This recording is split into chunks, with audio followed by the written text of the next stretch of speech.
이제 자카르타 병원에서 출산한 거, 제왕절개 한 거 후회하냐 안 하냐라고 물으시면 저는 진짜 후회.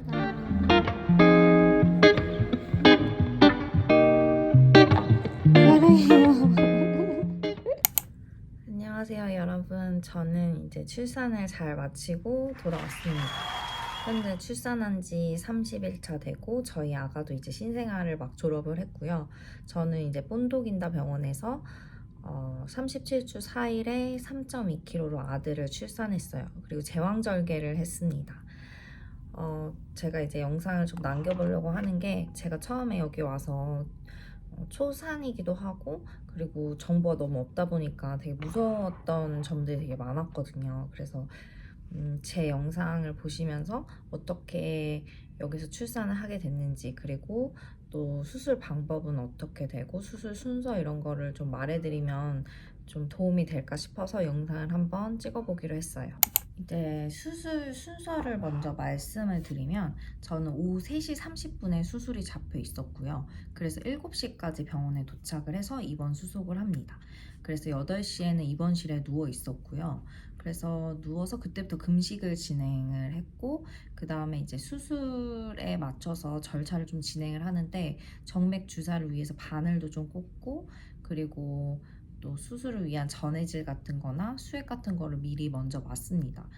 근데 저는 사실 겁이 너무 많아가지고 정맥 주사를 위한 이제 바늘을 꽂을 때부터 너무 긴장을 많이 해서 사실 그때가 제일 공포가 심했던 것 같아요. 다른 때도 다 심했지만 주사에 대한 그런 공포가 좀 심한 편이어가지고. 그리고 오후 1시경에는 이제 좀 달달한 티를 줘요. 그 티를 좀 마실 수 있게 해주고, 그 다음에 3시 30분에 수술실로 3시 정도에 이제 수술실로 이동을 하는데, 수술실 들어가기 직전에 의사랑 저희 엄마랑 그리고 남편이랑 셋이 사진을 찍습니다. 이건 의사마다 다른 것 같은데 저희 의사 선생님이 좀 다정다감하고 사진 찍는 걸 되게 좋아하시는 분 같아요. 그래서 그거를 좀 사진 찍었는데 이제는 추억이 된 그런 사진인 것 같아요. 그때는 왜 찍나 싶었어요. 왜냐면 저는 이제 수술 직전에 너무 무섭고 이런데 웃을 수도 없는데 막 스마일 이렇게 하면서 찍으라고 하니까. 그리고선 이제 수술실에 들어가서 전반적으로 분위기가 되게 밝습니다. 일단 조명도 되게 밝기도 하고 간호사나 의사나 다 막 되게 서로 너무 친하고 이러니까 막 수다도 떨고 이것저것 웃기도 하고, 제가 한국인이라고 하니까 간호사들 중에 이제 한국 드라마 좋아하시는 분들은 너 이거 알아? 저거 알아? 뭐 이렇게 물어보는데 사실 저는 그런 걸 대답할 정신은 없었거든요. 근데 지금 생각해보면 제가 너무 긴장해 있으니까 긴장을 덜게 해주려는 그런 배려 아닌 배려였던 것 같아요. 이제 제일 무서웠던 하반신 마취. 한국은 이제 하반신 마취하면 수면, 비수면 이렇게 선택할 수 있는 것 같거든요. 근데 저 같은 경우는 그런 거 물어보지 않아서 그냥 깨어있는 상태로 비수면으로 진행을 했고, 하반신 마취할 때 다들 아시는 것처럼 새우등 만들어가지고 긴 주사를 쭉 넣어가지고 마취를 시작합니다. 사실 그거는 생각만 해도 사실 무섭거든요. 되게 긴 주사, 얇은 주사를 넣어서 등 척추에다가 넣는다고 이런 생각을 하면 되게 무서워요.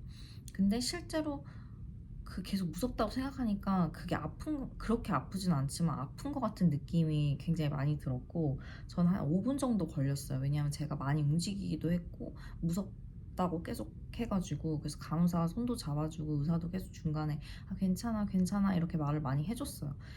그래도 아무튼 무서웠고, 마취가 이제 시작되면서 좀 몸이 따뜻해지거든요. 그래서 몸이 따뜻해질 거야 하는 순간부터 조금씩 따뜻해지더라고요.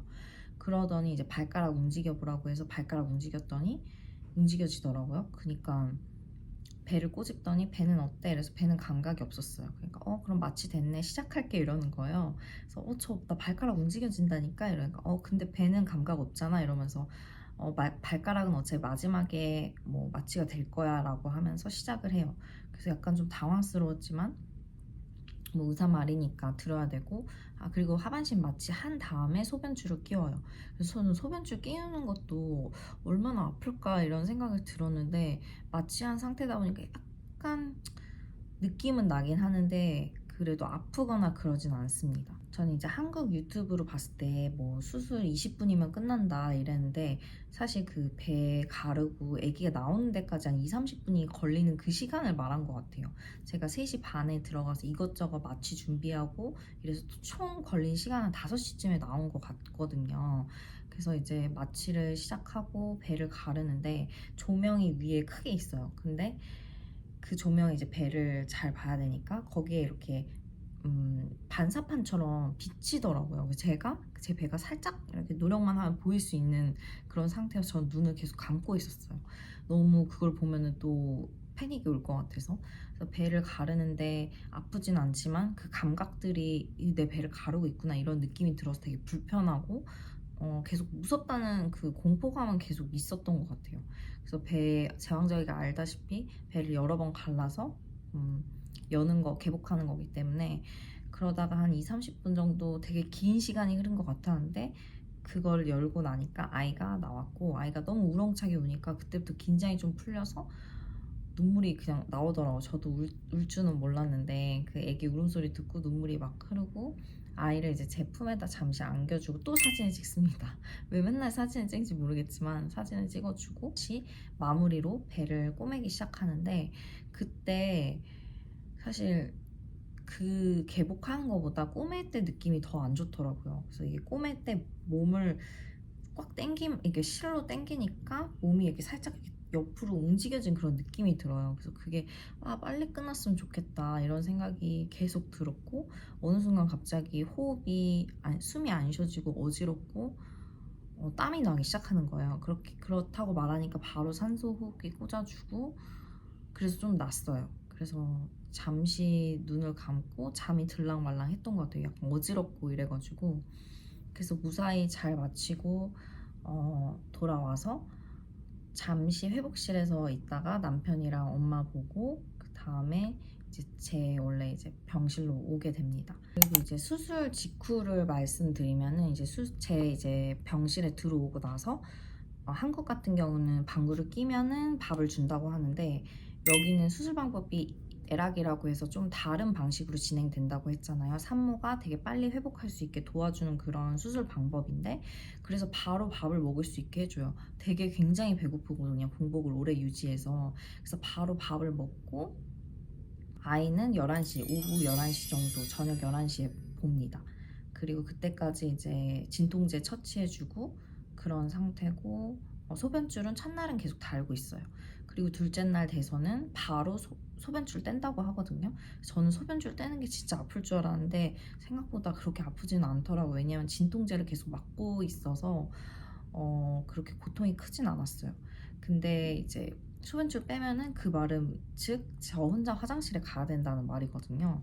그래서 화장실에 갈 때까지 진짜 되게 오래 걸려 있고 이제 남편이나 엄마가 이제 몸을 일으켜 주면은 그때도 이제 장기가 두두 쏟아질 것 같은 느낌이에요. 근데 이제 다른 분들이 유튜브에서 말한 것처럼 완전 두두두 쏟아지는 거 아니고 되게 불편한 느낌으로 배가 아프고 그 쏟아지는 약간 느낌이 들고 발바닥을 바닥에 댔을 때도 힘이 들어가니까 굉장히 배가 아프고 허리를 100%필 수 없어요. 거의 90도로 구부려서 화장실에 갔고 화장실에 갈 때는 또 간호사가 첫 오줌을 쌀 때는 간호사가 동반을 해서 지켜봐요. 제가 진짜 화장실을 봤는지 그걸 체크하거든요. 근데 이제 당연히 제가 힘이 없고 뭐 정맥 주사 꽂고 있고 이러니까 간호사가 바지 내리는 것도 도와주고 그런데 그때 누군가 감시한다는 생각이 드니까 화장실이 정말 안 봐지더라고요.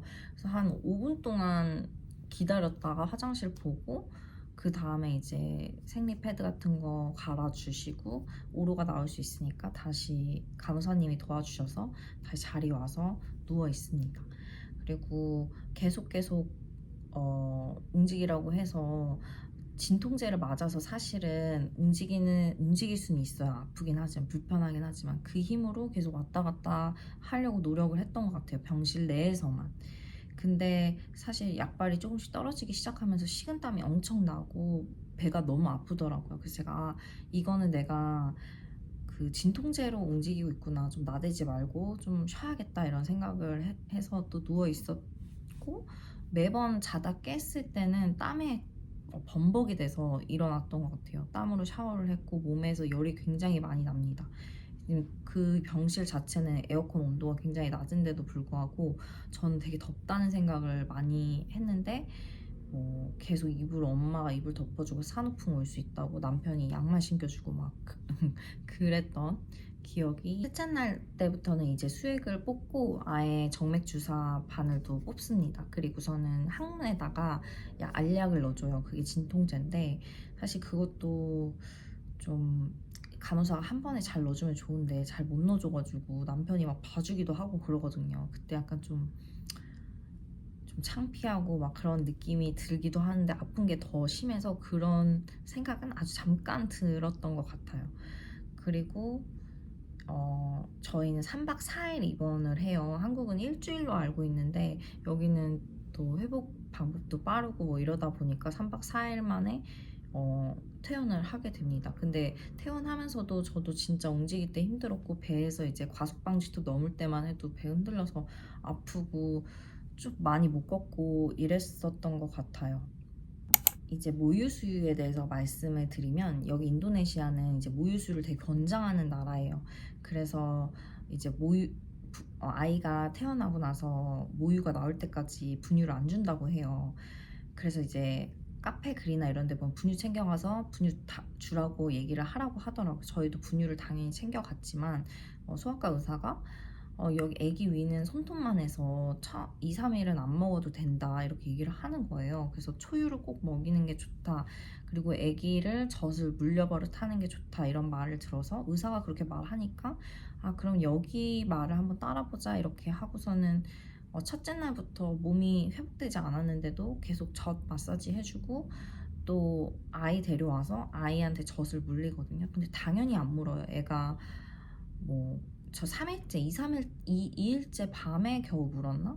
아무튼 2, 3일째쯤 물었던 것 같아요. 그것도 잠깐 물었고 그러면서 가슴이 정말 아픕니다. 전몸살이 온 것처럼 정말 뜨거운 돌이 얹어져 있는 것 같은데 그 상태로 유두도 되게 예민하고 전체적으로 예민한 상태에서 아이도 이게 잘 빠는 걸 모르니까 막 거의 잇몸으로 문다고 꽉 물거든요. 그때 진짜 너무 아파서 눈물이 진짜 몇 번이나 나는지 모르겠어요.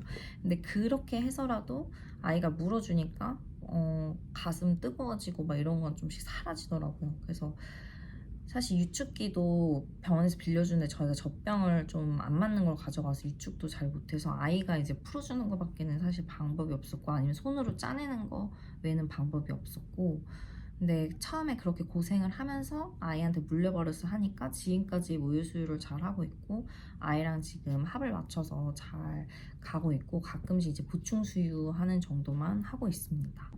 그리고 음식에 대해서 말씀을 드리면 음식은 사실 진짜 굉장히 맛이 없어요. 그래서 근데 메뉴를 선택할 수 있습니다. 인도네시아식, 일본식, 그리고 웨스턴식으로 선택을 할 수 있는데 아침, 점심, 저녁 선택하고 간식도 중간중간에 나와요. 근데 음식이 처음에는 새롭고 이러니까 먹을 만한데 계속 먹다 보면 물려요. 그래서 저는 어머니가 계속 보온병에 미역국을 담아주셔서 그 음식이랑 미역국을 계속 먹었어요. 왜냐면 임산부한테는 항상 그 미역국 국룰이잖아요. 그리고 이제 준비물을 좀 말씀해 드리면 저는 이제 VVIP실을 쓰려고 했는데 그 다 차서 VIP실을 사용했거든요. 거기에는 이제 보호자가 쓸 수 있는 큰 소파가 있어요. 그래서 남편이 3일 동안 같이 있었는데 따로 이불이나 베개를 주진 않아요. 달라고 하면은 수건을 줍니다. 근데 병실 안은 굉장히 추워요. 그래서 따로 담요를 챙기시면 좋을 것 같고 저는 이제 생리 패드 같은 거를 챙기긴 했는데 병원에서도 따로 나중에 주고 챙겨주기도 해요. 그래서 그런 거는 챙기지 않으셔도 될 것 같고 수유 패드 같은 거는 사실 처음부터 젖이 돌지는 않기 때문에 막 필요했던 것 같진 않아요. 챙겨가긴 했었는데 근데 수유복이 있으면은 편하게 이제 태어날 때 입을 수 있는 옷을 챙겨가시면 좋을 것 같고 그리고 출산하면 몸이 차면 산후풍이 올 수 있으니까 이제 수면 양말이나 땀 잘 빠지는 양말 같은 걸 챙겨서 발이나 이런 데 좀 따뜻하게 해주면 좋을 것 같고 슬리퍼 챙기시면 좋아요. 그래서 이제 화장실 갈 때나 이렇게 편하게 신고 갈 수 있는 그런 게 필요하고, 그리고 위축기가 거기서 빌려주는데 그 젖병이랑 맞는 걸 체크하셔야 돼서 병원에 그게 어떤 건지 확인하고 가시면 좋을 것 같습니다. 이상 이렇게 준비를 했고, 저는 이제 자카르타 병원에서 출산한 거, 제왕절개 한 거 후회하냐 안 하냐라고 물으시면 저는 진짜 후회 안 하는 것 같습니다. 굉장히 여기서도 잘 치료했고 지금도 잘 지내고 있고 또 후처치도 되게 좋거든요. 그래서 의사 선생님이 계속 물어봐 주시고 왓츠앱으로 괜찮냐 그런 챙겨주시는 그런 챙김 해주시는 게 되게 좋고, 매일매일 의사 선생님이 오셔서 제 상처 부위나 몸 상태 체크해주는 것도 굉장히 좋았어서 저는 완전 추천합니다. 다시 또 여기서 나을 수 있을 것 같아요. 지금 현재 절대 생각이 없지만. 네, 이상이었고, 다음번에는 이제 수술 비용이 얼마 나왔는지, 그리고 왜 이 병원을 선택하게 됐는지에 대해서 좀 설명을 해보려고 합니다. 여섯, 머리 올려.